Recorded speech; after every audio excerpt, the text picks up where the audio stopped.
IPL মানেই বিশ্বের সবচেয়ে জনপ্রিয় ফ্র্যাঞ্চাইজি লিগ, কোটি কোটি টাকার খেলা, বিশ্বসেরা তারকাদের সমাগম। কিন্তু প্রতি বছর একটাই প্রশ্ন, পাকিস্তানে খেলোয়াড়রা কেন নেই? এবার তো পাকিস্তান থেকে সরাসরি ডাক আসছে আইপিএল বয়কট করো। এই নিয়ে বড় বিতর্ক শুরু হয়েছে। তাহলে কি সত্যিই বিশ্ব ক্রিকেটে নতুন উত্তেজনা সৃষ্টি হতে চলেছে? আসল পুরো ঘটনাটা জানি। 2008 সালে যখন আইপিএল শুরু হয়েছিল তখন পাকিস্তানের খেলোয়াড়রা অংশ নিয়েছিলেন, কিন্তু 26/11 মুম্বাই হামলার পর থেকেই তাদের উপর নিষেধাজ্ঞা জারি হয়। পর থেকে আর কোনো পাকিস্তানি খেলোয়াড় আইপিএল খেলতে পারেনি। এবার পাকিস্তানের প্রাক্তন অধিনায়ক ইনজামামুল হক সরাসরি অভিযোগ তুলেছে, তার মতে ভারতীয় খেলোয়াড়রা যখন অন্য লিগে খেলতে যায় না, তাহলে অন্য দেশগুলোর উচিত আইপিএল বয়কট করা। তিনি সরাসরি অস্ট্রেলিয়া, ইংল্যান্ড সহ অন্যান্য দেশের ক্রিকেট বোর্ডের উদ্দেশ্যে বলেছেন, তোমরা তোমাদের প্লেয়ারদের আইপিএলে পাঠিও না। আসলে বিসিসিআই ভারতীয় ক্রিকেটারদের জন্য লিগে খেলার অনুমতি দেয় না। তবে কিছু অবসরপ্রাপ্ত খেলোয়াড় যেমন দীনেশ কার্তিক সম্প্রতি সাউথ আফ্রিকা টি-20-তে খেলেছেন।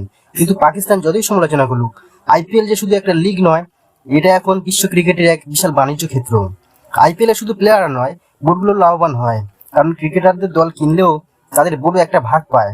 তাই বিশ্বের শীর্ষ ক্রিকেট বোর্ডগুলো কখনোই আইপিএল বয়কট করবে না।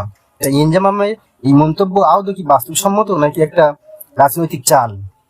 আজকের দিনে আইপিএল শুধু একটা ফ্র্যাঞ্চাইজি লিগ নয়, এটা ক্রিকেটের বিশ্বের সবচেয়ে বড় আসর। এমনকি আইসিসিও আইপিএল এর জন্য 2 মাসের উইন্ডো রেখে দেয়, যাতে কোনো আন্তর্জাতিক সিরিজ না রাখা হয়। এখন প্রশ্ন হলো, সত্যি কি কোনো দেশের আইপিএল বয়কট করবে, নাকি এটা পাকিস্তান একতরফা অভিযোগ? আপনার কি মনে হয়, পাকিস্তানের দাবি ঠিক নাকি এক প্রকার হতাশা থেকে বলা? কমেন্টে জানান আপনার মতামত। আর যদি ভিডিওটি ভালো লেগে থাকে তাহলে লাইক, শেয়ার এবং সাবস্ক্রাইব করতে ভুলবেন না।